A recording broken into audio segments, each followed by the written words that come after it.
સુરેન્દ્રનગર જિલ્લામાં ઘુડખર અભયારણ્ય નજીક આવેલા ગામોમાં ઘુડખરો ખેતી પાકમાં વ્યાપક નુકસાન પહોંચાડી રહ્યા છે, જેને લઈને અંદાજે 10થી વધુ ગામોમાં ઘુડખર ભગાવો ખેતી બચાવો અભિયાન શરૂ કરવામાં આવ્યું છે, જે અંતર્ગત આજે સુરેન્દ્રનગર ખાતે ખેડૂતો દ્વારા વિશાળ સંખ્યામાં રેલી યોજી કલેક્ટર કચેરીમાં ઉગ્ર રજૂઆત કરી ઘુડખરનું સ્થળાંતર કરવા માંગ કરી હતી। આ મામલે ખેડૂતો દ્વારા અવારનવાર ફોરેસ્ટ વિભાગમાં રજૂઆત કરવા છતાં કોઈ નિરાકરણ ન આવતા આજે 8થી વધુ ગામના ખેડૂતોએ સુરેન્દ્રનગર ખાતે રેલી યોજી કલેક્ટર કચેરીમાં રજૂઆત કરી હતી। આ મામલે તાત્કાલિક ઘુડખરના સ્થળાંતર કરવા માંગ કરી હતી।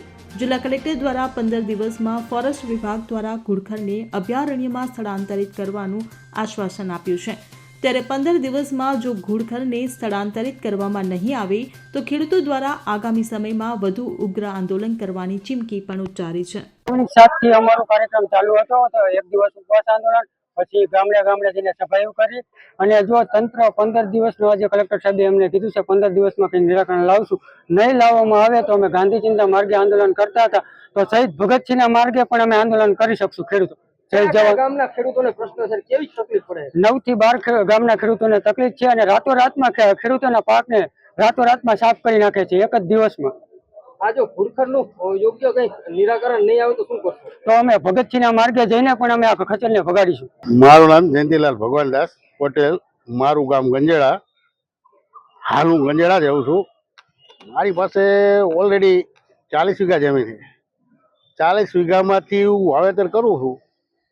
મારે વધીને 22-25 વીઘાની ઉપજ આવે, બાકીના આ ઘુડખર વાળા આ ખચ્ચર કાઢી મૂકે, ખચ્ચર ખાઈ જાય। રાત ને દિવસ જાગીએ છીએ, ખાવા ધાન રહેવા નથી દેતા, છોકરાને સારી સ્ટડી અમે નથી પહેરાવી શકતા અને અમારે રાત અહીંયા જાગવું પડે।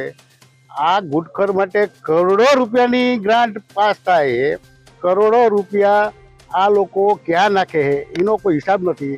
અને આ ઘુડખરોને અમારી સીમમાં, અમારા ખેતરોમાં, અમારા પાકથી આ લોકો પાળી રહ્યા છે। એને ટ્રાય પણ કરી અને એના અભયારણ્યમાં લઈ જઈ એને સાચવે। કયા કયા ગામોમાં તકલીફ છે? મારું ગામ ગંજેડા, પેઢડા, ડુમાણા, ચરાડી, વણા, અંકેવાળિયા, અણંદરા, ભારત, ડુમાણા, ચરાડી, ટોટલ ગામમાં આ ઘુડખરની એટલી બધી ત્રાસ છે કે કોઈ કહેવાની સીમા નહીં। શું હવે ખેડૂતોની માંગણી શું છે? ખેડૂતની માંગણી કે આ ઘુડખરમાં લઈ જઈને ખેડૂતોને ફ્રી કરે, અથવા તો ખેડૂતોને કહે કે તમારી રીતે હાંકી કાઢો તો અમે હાંકી કાઢશું, બીજું શું। આ જે અમારા લખતર તાલુકાના 7 ગામો, ધાંગધ્રા તાલુકાના 3 ગામ, એક વઢવાણ તાલુકાનો, એટલે 11 થી 12 ગામોનો ઘુડખરનો જે પ્રશ્ન છે એને લઈ અને છેલ્લા 4-5 દિવસથી અમે લોકો આંદોલન ચલાવી રહ્યા હતા।